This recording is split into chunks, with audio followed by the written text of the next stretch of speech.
a comenzar en esta tarde viendo el examen que tomaron y corrigiéndolo. Hemos visto los infinitivos, los gerundios y los participios. Vamos a ver si los encontramos en el examen. Aquí, en la primera parte de esta prueba, estamos buscando las formas verbales no personales y la primera que encontramos aquí es estudiar. Estudiar es un infinitivo. Es un infinitivo simple y por lo tanto funciona como sustantivo. En particular aquí es el complemento del verbo debemos. Además de estudiar, hay otro infinitivo también en el número 1 y es la palabra saber. Es también un infinitivo simple y funciona como un sustantivo. En este caso en particular es el complemento de la preposición para. Entonces en número 1 tenemos estudiar y saber. Ambos son infinitivos simples y son sustantivos. Número 2. Leyendo la Biblia cada día, Dios nos dará sabiduría. Leyendo es un gerundio simple y funciona como un adverbio diciendo cómo Dios nos dará sabiduría. Dios nos dará sabiduría ¿cómo? Leyendo la Biblia cada día. Número 3. Sin embargo, el haber leído la verdad no es suficiente. Haber leído es el verboide en esta oración y es un infinitivo compuesto. Y esto, siendo infinitivo, es un sustantivo. En particular en esta oración, esto es el sujeto de la oración. El hecho de haber leído la verdad es el sujeto y esto en sí no es suficiente. Número 4. Dios quiere que seamos obedientes.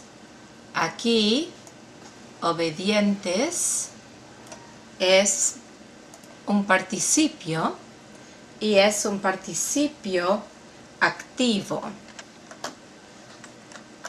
Y los participios, por supuesto, funcionan como adjetivos.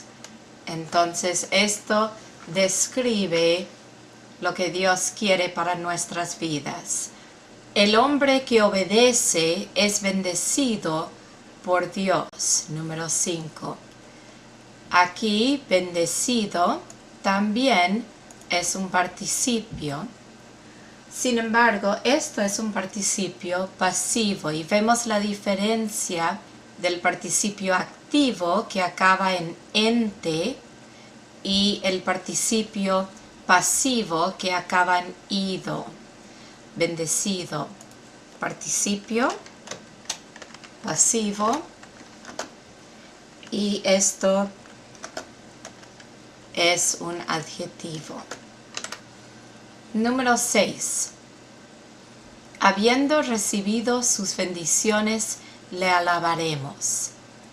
Y aquí, habiendo recibido, es el gerundio compuesto. Y esto es un adjetivo describiendo a nosotros. nosotros, habiendo recibido sus bendiciones, le alabaremos. Adjetivo. Seguiremos con la parte de homónimos. Número 1. ¿Vienes en pos de Cristo o seguirás los bienes materiales? Aquí, vienes con V corta es de venir y es lo que queremos en esta primera situación. Y vienes hablando de cosas materiales con V larga en la segunda.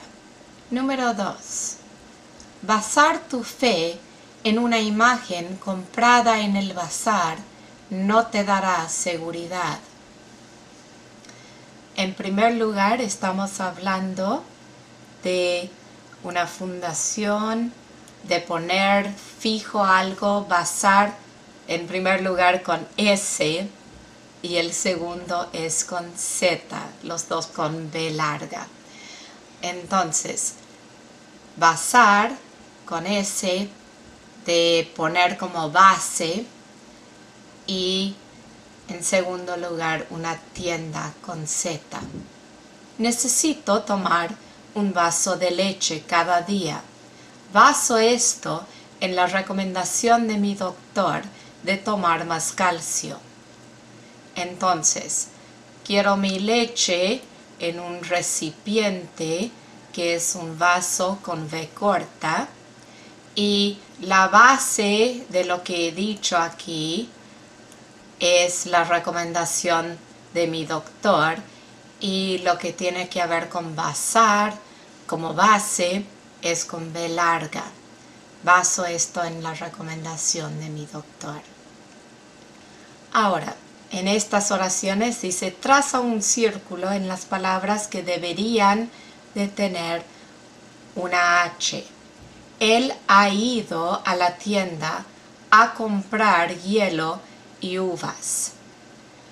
En primer lugar, aquí, a debería de llevar una H, porque es del verbo haber, ha ido. Entonces aquí necesitamos H. Él ha ido a la tienda. Ido no lleva H. A aquí es la preposición a, que indica la dirección, a la tienda, a comprar. Aquí también preposición seguido por un infinitivo. Hielo. Y sabemos que palabras que comienzan con Y y E llevan H antes. Entonces aquí necesitamos la H. Y uvas no necesita H. Número 2. He hecho ensalada de papas muchas veces y siempre le echo huevos duros picados. En primer lugar, aquí estamos hablando de una conjugación del verbo haber. Entonces aquí sí requiere de H. He hecho es del verbo hacer, entonces también requiere el uso de la H. He hecho ensalada, no lo requiere. Aquí hecho, esto tiene que ver con echar algo, de tirarlo, no es del verbo hacer, como en este caso aquí, y entonces no requiere el uso de la H aquí. Huevos, sabemos que palabras que comienzan con UE requieren el uso de la H. Entonces, he hecho ensalada de papas muchas veces y siempre le echo huevos duros picados. Estas son las tres palabras que requieren el uso de la H. Ahora hablamos del lenguaje figurativo y de las distintas formas que esto puede tomar. Vamos a mirar aquí. Te he dicho 1000 veces que no lo hicieras. Ahora, sabemos que lo más probable es que no lo hemos dicho 1000 veces. Quizás 10, quizás 20, pero dudable que fuera 1000. Entonces, esto es un ejemplo de un hipérbole. Las nubes cubrían el cielo como una gran manta blanca.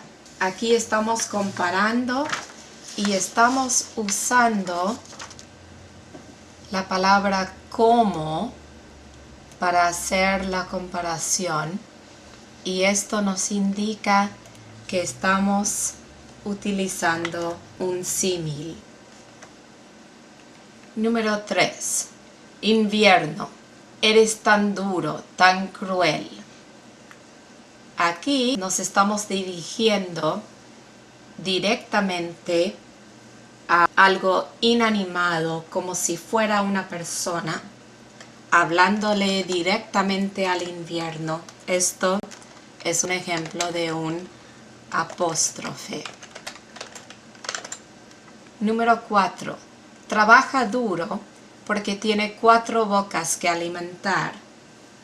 Y aquí estamos hablando de las bocas usando una parte para representar al entero, porque estamos hablando de los hijos, no solamente de sus bocas. Entonces, usando una parte para representar al entero es un sinécdoque. Número 5. Cuando esa mujer lo tenga en sus garras, no se escapará nunca. Aquí estamos hablando de una mujer, una persona, y hablando de ella usando una parte de un animal que son garras, que las personas, por supuesto, no tienen garras.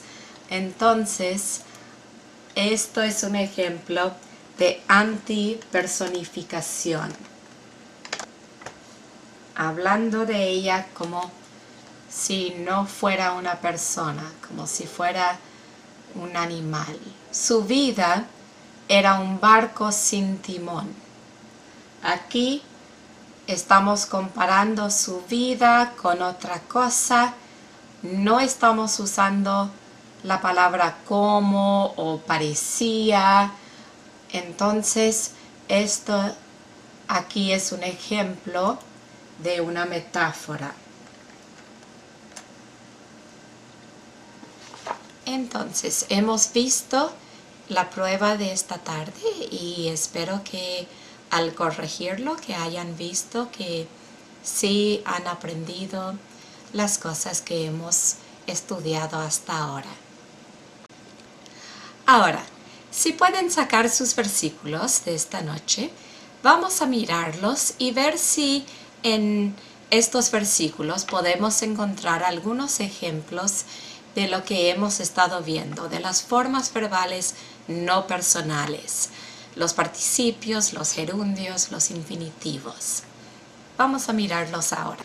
Aquí tenemos Romanos 3 y el versículo 28 y dice: concluimos pues que el hombre es justificado por fe sin las obras de la ley. Ahora, aquí vemos en primer lugar justificado. Justificado es un ejemplo de un participio y es un participio pasivo y funciona aquí como un adjetivo. Describe al hombre. El hombre es justificado. Y en este versículo es el único ejemplo que vemos. Es un participio pasivo justificado. Y es interesante que es algo pasivo, no es algo que el hombre hizo por sí mismo, sino que vino sobre el hombre. El hombre recibió ser justificado. la gramática misma aquí nos demuestra que no podemos justificar a nosotros mismos. El hombre es justificado, participio pasivo. Los siguientes versículos aquí. Romanos 1, del 21 al 22. Pues habiendo conocido a Dios, no le glorificaron como a Dios, ni le dieron gracias, sino que se envanecieron en sus razonamientos, y su necio corazón fue entenebrecido. Profesando ser sabios, se hicieron necios.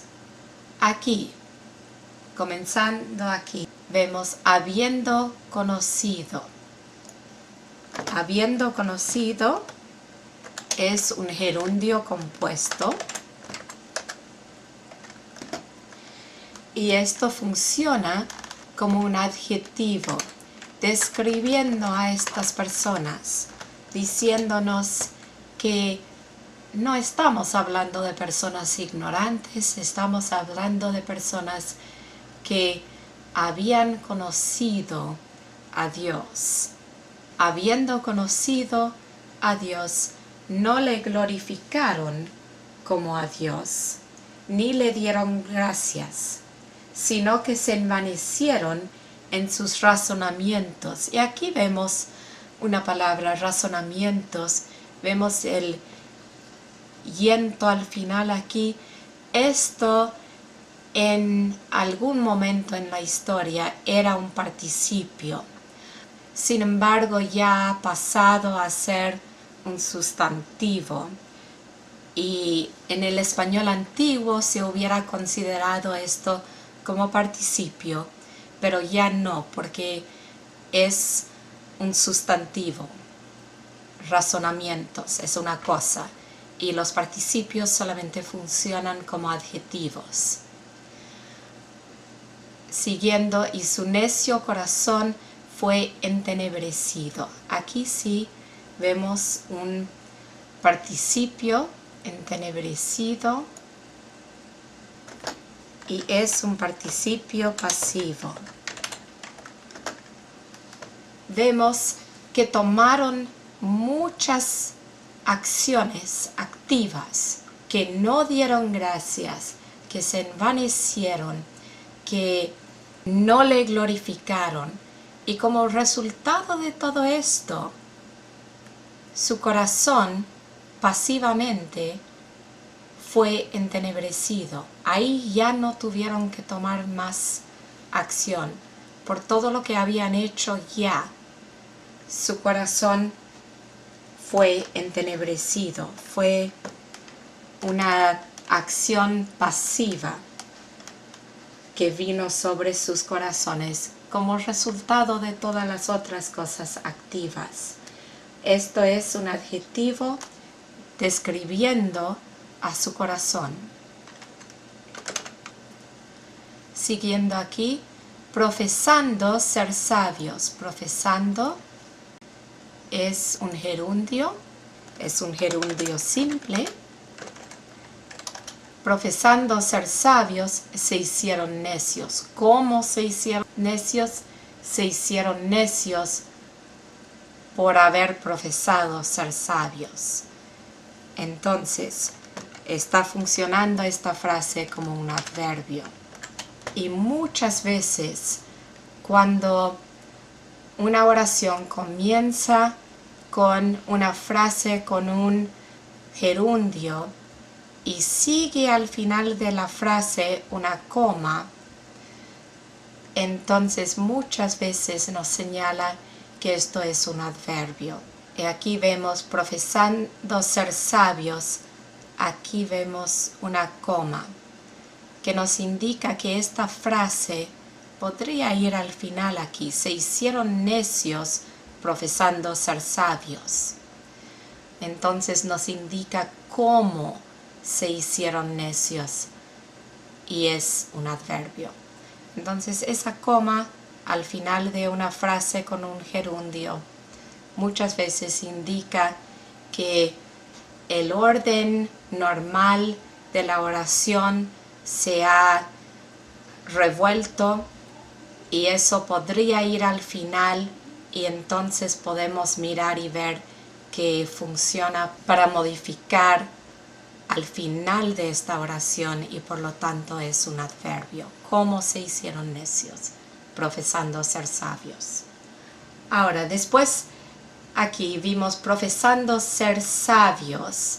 En esta frase también tenemos un infinitivo. Ser es un infinitivo simple y funciona como un sustantivo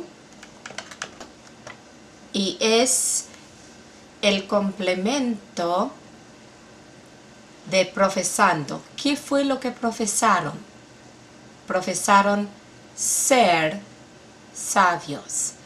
Entonces aquí funciona como complemento del verbo porque sabemos que un gerundio, una forma verbal no personal, aunque no es un verbo, retiene algo de su característica verbal, o sea, puede tener un complemento. Y en este caso, ser es el complemento del verbo o de la forma verbal profesando. El complemento directo, ¿qué fue lo que profesaron? Profesaron ser sabios. Ahora hemos visto los verboides en estos versículos y hemos visto qué significan para nuestra interpretación de estos versículos para poder entenderlos mejor.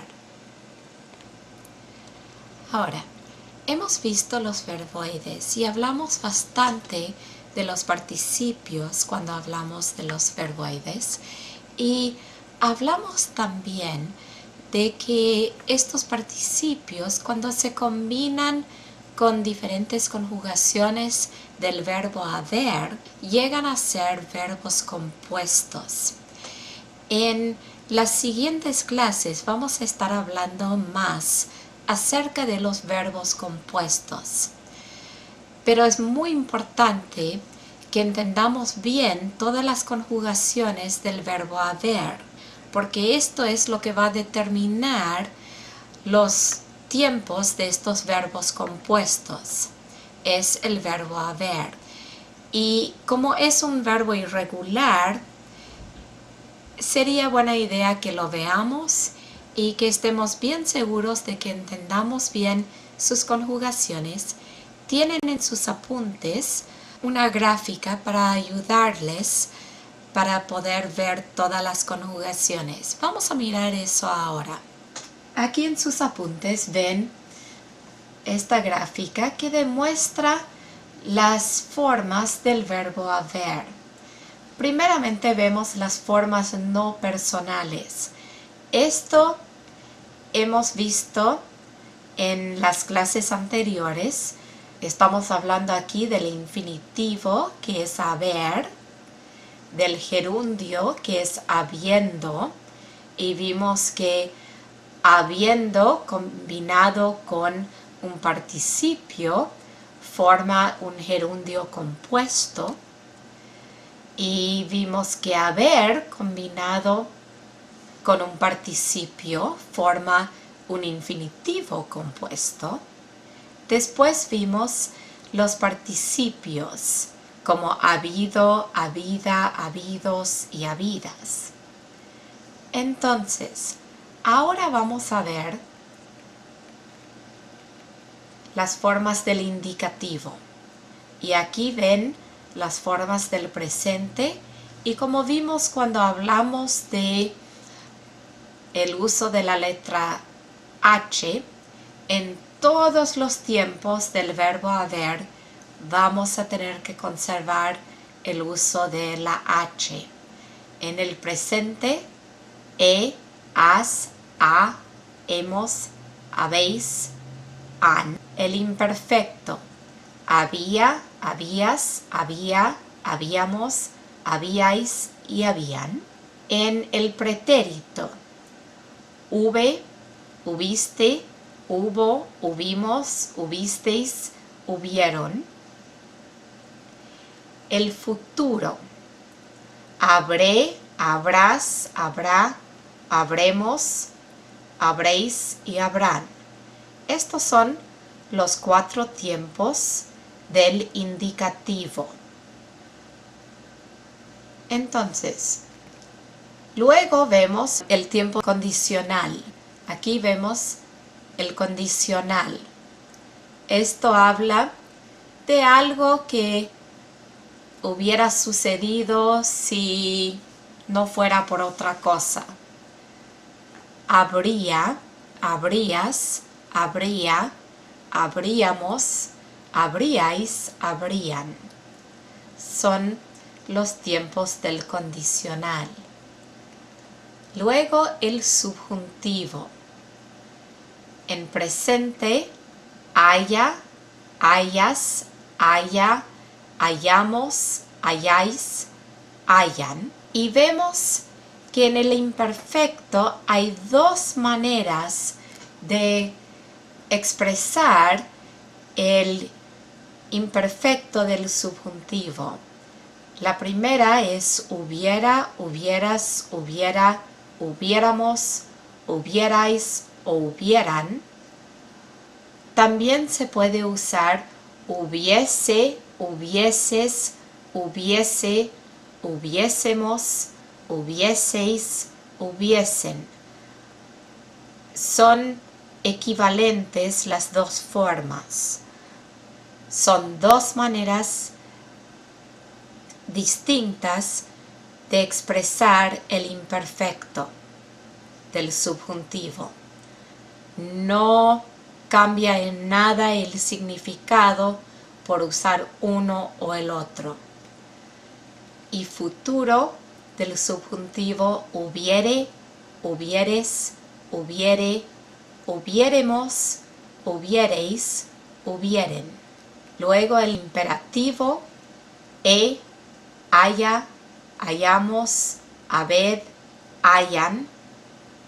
Y el negativo del imperativo no hayas, no haya, no hayamos, no hayáis, no hayan. Ven algunas notas al pie aquí acerca del uso de algunos de estos y ven que se usa como auxiliar en algunos casos, como hay que, haber de, y en esos casos aquí explica, significa es preciso o existe.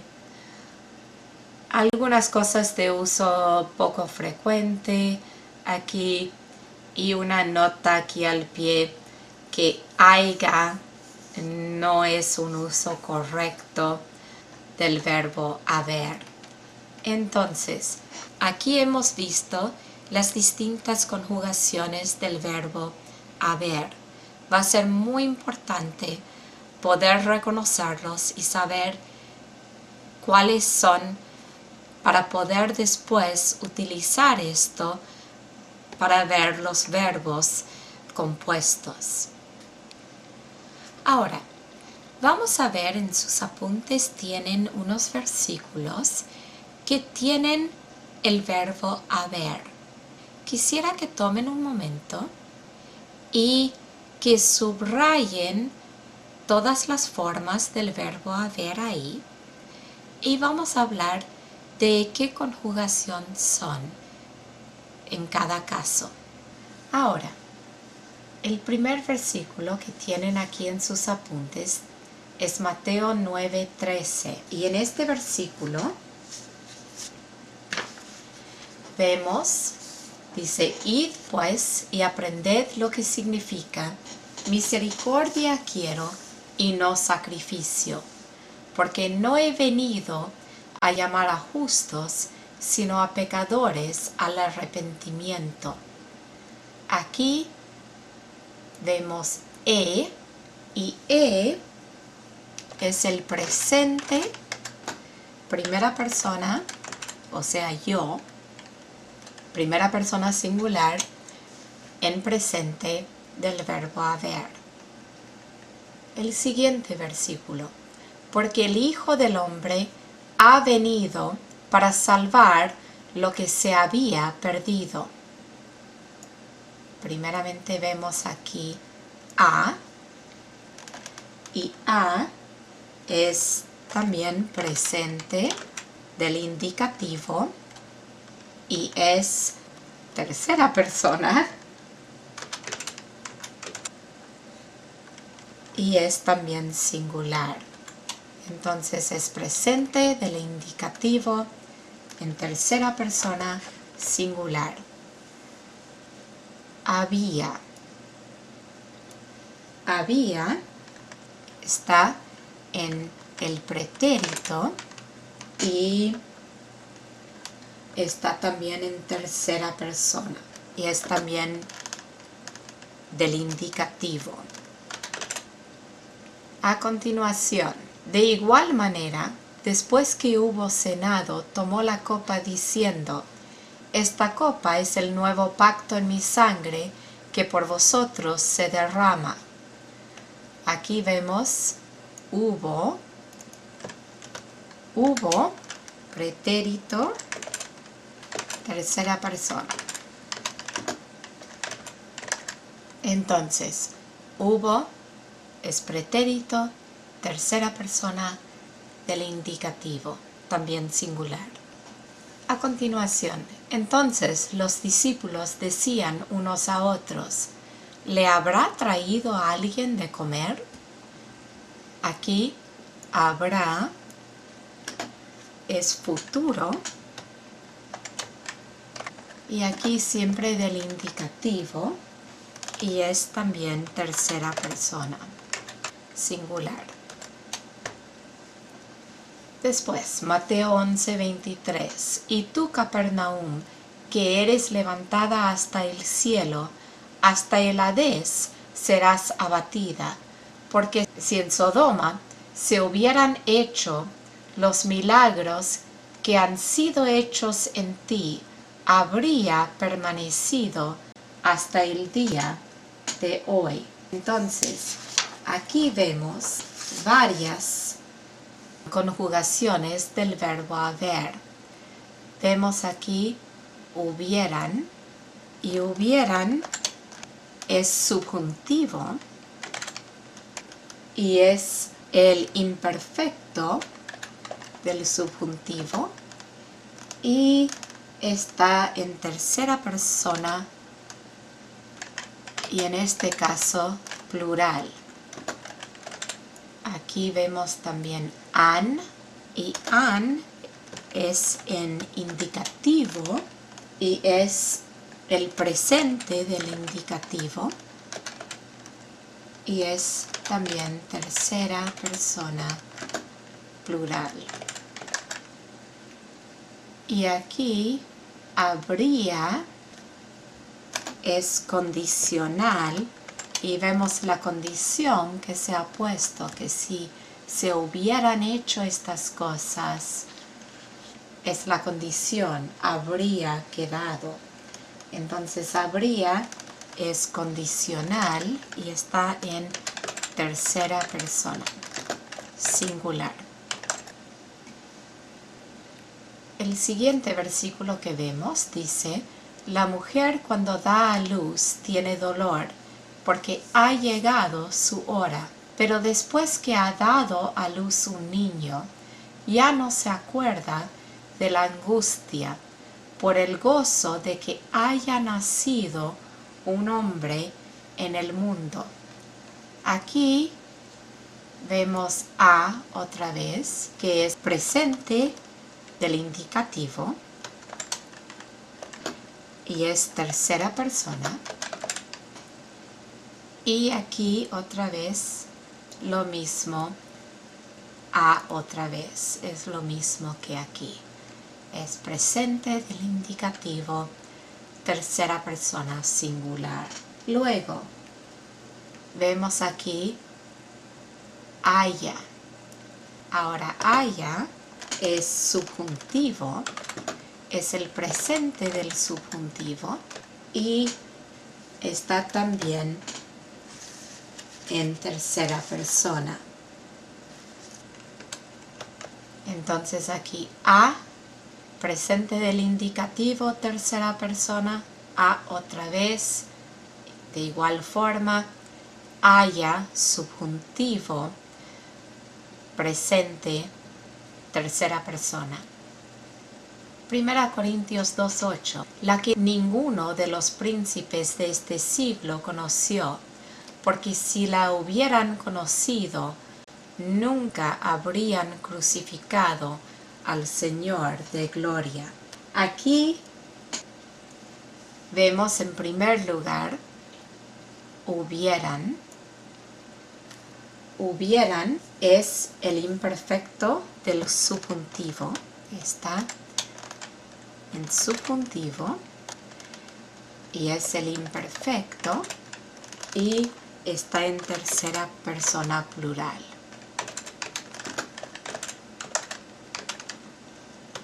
Y aquí habrían, vemos aquí, está en condicional y es también tercera persona plural. Habrían es condicional y es tercera persona plural. Entonces, hemos visto en estos versículos algunos ejemplos de las muchas conjugaciones del verbo haber. En cada uno de estos casos seguía un participio y en la siguiente clase vamos a hablar de los verbos compuestos que se componen al juntar estas conjugaciones del verbo haber con el participio y vamos a ver cómo esto funciona en las oraciones. Ahora, vamos a ver en esta noche, en la sección de ortografía, el uso de la G y la J. Son también letras que se pueden confundir y a veces es difícil saber cuál de ellos se debe de usar escribiendo una palabra.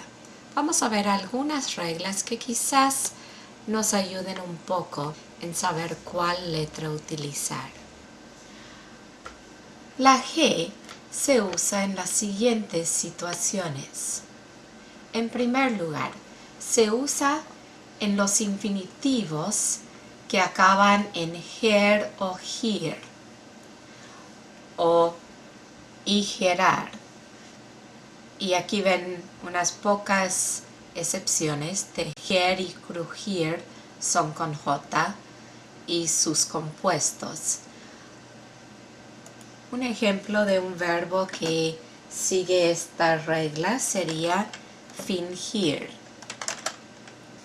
Dice, note que en las conjugaciones de estos verbos, cuando la G sería seguida por la A o la O, se cambia en J para conservar el sonido suave. Entonces, no queremos que suene fuerte la G, que es el sonido G, sino queremos conservar el sonido suave, que es la J. Entonces, proteger es con G, pero al cambiar proteger a protejo, por ejemplo, que sigue una O, hay que cambiar la G en J. Y en el ejemplo que vimos también, fingir,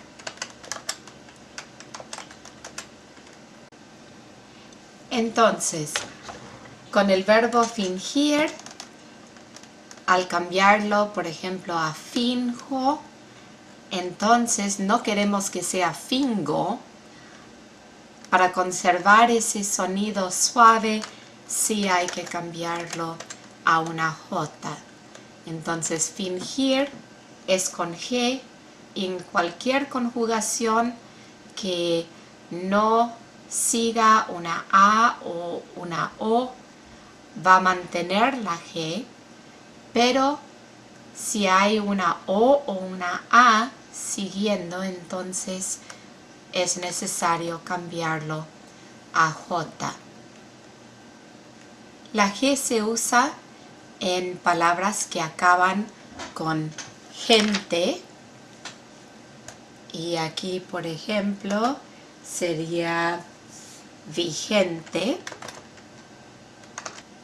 Se utiliza también la G en las sílabas ges y gen, menos en la palabra majestad, jengibre y el nombre Genaro. Un ejemplo de esto sería gesto, es con G. Se utiliza la G en todas las palabras compuestas con geo, por ejemplo, geografía. Se utiliza también la G en las palabras que comienzan con in, menos la palabra injertar y sus derivados. Y un ejemplo de esto sería ingerir. Se usa también en las palabras que acaban con gélico o con gético. Ejemplos de esto serían evangélico y energético. Se utiliza también la G en palabras que terminan con higiénico, ginal, gineo y ginoso, como higiénico, marginal. Aquí vamos a poner como ejemplo higiénico. Se usa también en palabras que terminan con gio, colegio, gion, gional, gionario, como legión, una palabra que acaba con gion, regional. Hay muchos ejemplos de estas palabras. Palabras que acaban con ógica o ógico, y aquí la lógica. Palabras que terminan con gía, menos lejía, pujía, herejía y apoplejía. Pero hay muchísimas palabras que acaban con gía, que suelen ser palabras que hablan del estudio de algo. Y esto recuerdan seguramente de sus clases de griego, teología, biología. Hablan del estudio de algo. Y vamos a usar como ejemplo aquí teología. También en palabras que acaban con gismo, como silogismo. La J se usa en las siguientes situaciones. Cualquier sílaba que es ja, jo o ju, ya que usar una G en estas circunstancias produciría el sonido ga, go o gu. Entonces, para conservar ese sonido suave, cualquier sílaba con a o u va a tener que usar la G.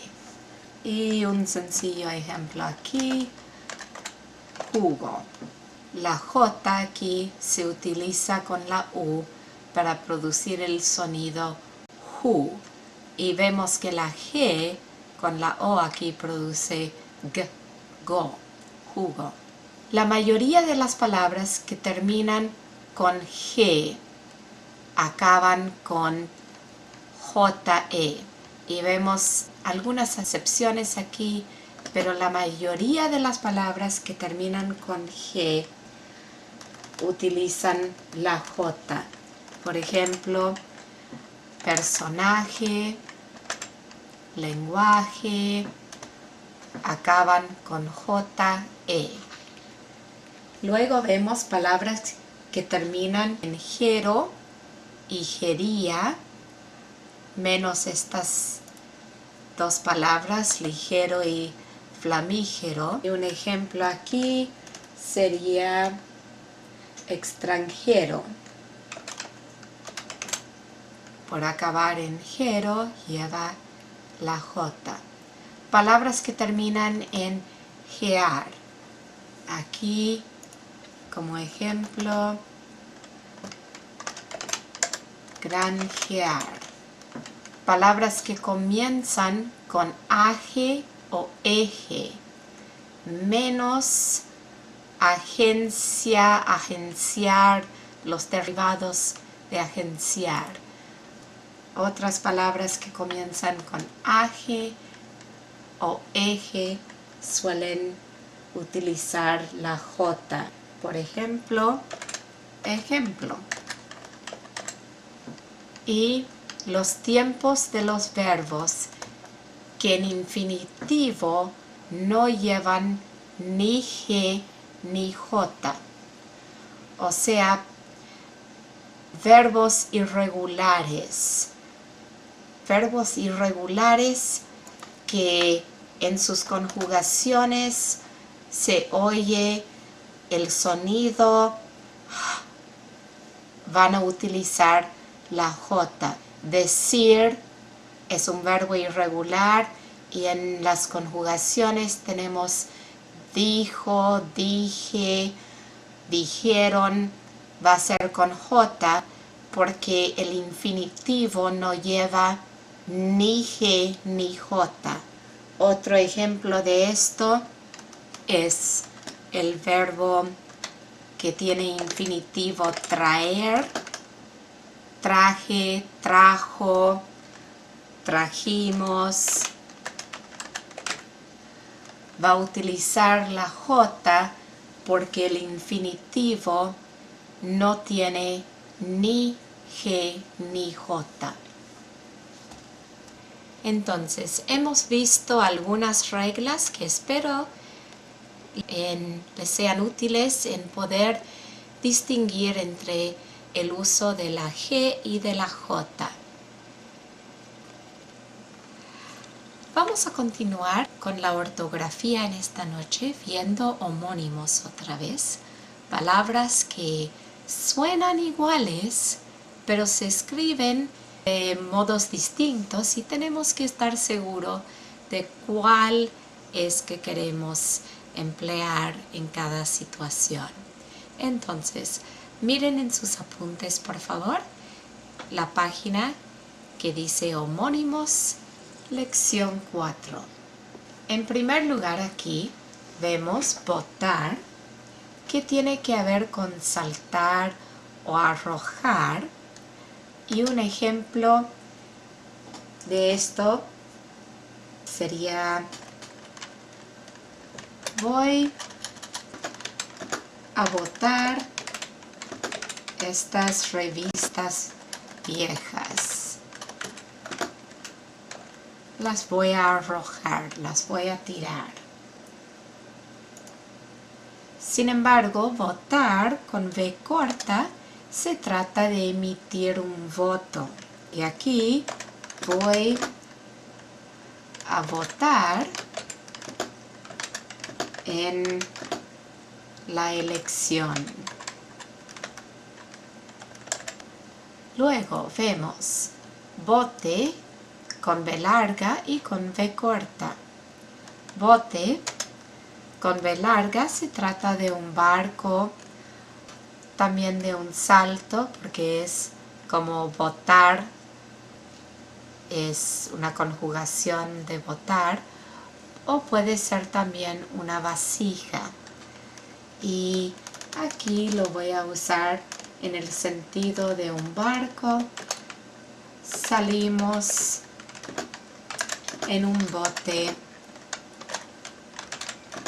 a pescar.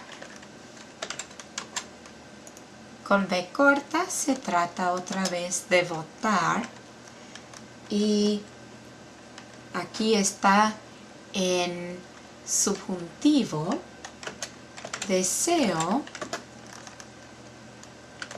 que vote por mí. Cabe, con B larga, es de caber, y en esta situación podríamos usar como ejemplo: ¿cabe uno más en tu auto? Sé que cuando yo era nena en el Paraguay, ahí siempre estábamos haciendo entrar como 20 personas en nuestra pequeña Toyota, pero siempre cabía uno más, especialmente si estábamos camino a la iglesia. El siguiente con B corta es de cavar, con una pala. Cuando cabe el pozo, tendremos agua. Entonces es también subjuntivo de cavar. Cayó. Ahora, cayó puede ser de callar, y cayó también puede ser de caer. Con doble L, con la Y, es de callar. Entonces, después de llorar por 2 horas, el chico por fin se cayó. Y todos agradecieron a Dios. Ahora, cayó. Quizás esto fue el motivo de que haya llorado 2 horas. Se cayó el chico. El chico se cayó de su bicicleta. Y ojalá no le fue como a mí con mi bicicleta, que quedé sin los 2 dientes de enfrente. Contexto. Contexto con X habla del contenido de la idea. Entonces, aquí siempre hablamos, cuando estamos leyendo un versículo, de tomar en cuenta el contexto de ese versículo, de todo el pasaje, de toda la idea, de no tomar unas pocas palabras sin considerar todo el pasaje. Y entonces, como ejemplo, pondremos: lea todo el pasaje para entender el contexto. Contexto en realidad no es un homónimo de contexto. Dicho correctamente, se debería de oír una diferencia entre estas 2 palabras. Sin embargo, muchas personas los pronuncian casi igual. Entonces vamos a destacar aquí la diferencia para que lo tengan en cuenta. Aquí contexto con X, contexto con S, es de contestar. Entonces, contesto todas las preguntas de mis hijas. Derribar y derivar, otra vez, no son exactamente homónimos, pero son palabras muy parecidas en su pronunciación que se puedan confundir. Derribar es de echar algo a tierra. Entonces, como ejemplo aquí, van a derribar ese edificio viejo y seguramente construir algo nuevo ahí. Derivar. traer su origen de otra cosa. Cuando algo tiene su origen en otra cosa, se dice de eso que deriva de eso. Entonces, como ejemplo, muchos productos pueden derivar del petróleo. Por ejemplo, la gasolina, cosas de plástico, muchísimas cosas pueden derivar del petróleo. Desecho, con H, aquí después de la S, es de deshacer algo. Y un ejemplo de esto sería: todo mi trabajo fue deshecho por el temblor. Algo con que tenemos experiencia aquí en California. Aquí, desecho sin H tiene que ver con desechar algo, como rechazarlo. Entonces, desecho todo lo que dice porque es un ateo. Entonces, hemos visto algunos homónimos más y espero que los ejemplos les puedan ayudar a saber cuál deben de usar en cada circunstancia. Vamos a continuar ahora con la escritura. Hemos estado trabajando en escribir una narración y espero que tengan eso consigo en esta noche. Y vamos a estar viendo en esta noche la última parte de nuestro estudio sobre la narración. Y esto es algo que van a utilizar para sus otros escritos también. Y esto es la parte de revisión y de edición. Ahora, muchas veces se confunden estos dos términos como si fueran una sola cosa, la revisión y la edición.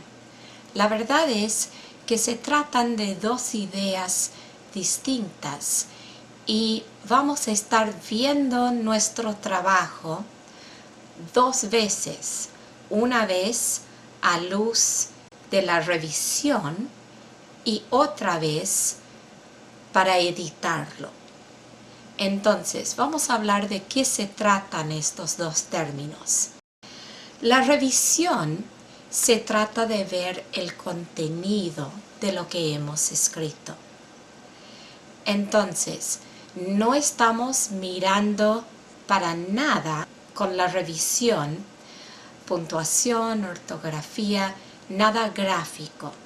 Estamos mirando el sentido de lo que hemos escrito, el contenido. Entonces, hay algunas cosas que vamos a considerar al ver la revisión. En primer lugar, cuando se lee la historia, fluye la historia al leerlo. Esto es muy importante. Debería de ser fácil de leer. Número 2. Todo tiene sentido. Deberías de preguntarte esto y mirarlo muy críticamente. De veras, todo tiene sentido. En tercer lugar, mantiene la narración su enfoque. Hay una tentación de desviarse en otras narraciones que son interesantes quizás, pero no quedan enfocados en la narración que estás escribiendo. Escribir toda la historia de tu vida cuando estás dando tu testimonio de salvación no es mantener un enfoque claro. En último lugar, debes de leerlo preguntándote si todo está bien claro, que cualquier que lo lee lo va a entender, no va a quedar con dudas. Ahora, algunas sugerencias de qué puede ayudarte cuando estás mirando la revisión de una obra. En primer lugar, lee tu trabajo en voz alta. Es muy importante leerlo en voz alta. Cuando lo lees en silencio, puede ser que no te vas a dar cuenta de los lugares en que el lector se va a trabar tratando de leerlo. Si lo lees en voz alta y tú tienes problemas para leerlo, cuanto más el lector que no está metido dentro de tu cabeza, no sabe esta historia como tú lo sabes y se va a trabar muchísimo más. Entonces, siempre, siempre, siempre hay que leerlo en voz alta para asegurar que todo está bien. En segundo lugar, pide a otro que te lo lea en voz alta. ¿Por qué vas a pedir a otro que te lo lea? Tú conoces tu cuento, tú conoces la historia. ¿Por qué importa que otro te lo lea? Aquí es tu oportunidad de ver si otro puede tomar lo que tú has escrito y leerlo de una manera fluida. Ahora, recordando que algunos no tenemos la caligrafía más linda del mundo, sería bueno darles una copia impresa, escrito en la computadora o a máquina, para que no sea tu caligrafía el problema. Pero si otro lo lee a voz alta y tú los oyes, entonces puedes ver en qué lugares ellos tienen problemas. Si empiezan a leer y de repente se traban, paran, ves una mirada de confusión en sus caras, ves que releen algo, entonces sabes que en ese punto hay un problema, hay algo que necesitas corregir, hay algo que no quedó claro. Al oír a otro leer tu trabajo en voz alta, te va a ayudar muchísimo para ver si es leíble o no tu narración. Y en tercer lugar, después que esta persona haya leído tu narración, pídele que te dé sugerencias, que te digan si hay cualquier cosa que no entendieron, si hay algo que no quedó claro, si hay algo que les confundió o que no se oía bien. Y pide a alguien que tú sabes va a ser sincero contigo, que te va a decir la verdad, porque no quieres nomás un aplauso aquí. Quieres que te digan si hay problemas. Ahora, antes de seguir con la parte de edición, me gustaría que pausemos un momento. En este momento, quiero que saquen sus narraciones y que primero que cada uno lo tome, que lo lea en voz alta para sí y luego busca un compañero y pídales que lea también esta narración. Pídele que te dé consejos. Oiga cuando ellos leen para ver dónde tienen problemas y para ver qué les dificulta y toma sus consejos de qué se puede mejorar. Vamos a pausar un momento para hacer eso. Vamos a continuar entonces, ya que han tomado sus narraciones y han hecho el trabajo de revisión. Ahora vamos a mirar la parte de edición. Edición se trata de lo que se ve en la hoja, la representación gráfica de tus ideas y lo que llamamos la mecánica de escribir. O sea, estamos hablando de ortografía, de puntuación, estos detalles que pueden dificultar la lectura de tu obra si no están hechas correctamente. Entonces, vamos a mirar qué son las cosas que vamos a estar viendo aquí. Las cosas que debemos de estar considerando son la ortografía, la puntuación, la estructura de los párrafos y de las oraciones. Ahora, ¿qué son algunas cosas que nos pueden ayudar? Algunas sugerencias aquí para ayudarles con la edición.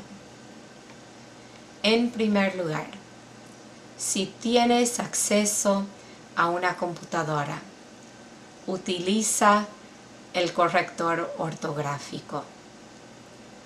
Esto te va a ayudar un montón. No todo el mundo se destaca en la ortografía, pero siempre puede ser un buen escritor de todas formas. La computadora les puede ayudar un montón con esto. Utiliza ese recurso si lo tienes. Si no, utiliza siempre un diccionario. Cualquier duda, búscalo en el diccionario. Asegúrate de que todo esté correcto en la ortografía. Ahora, eso se trata de la ortografía. ¿Qué tal la puntuación?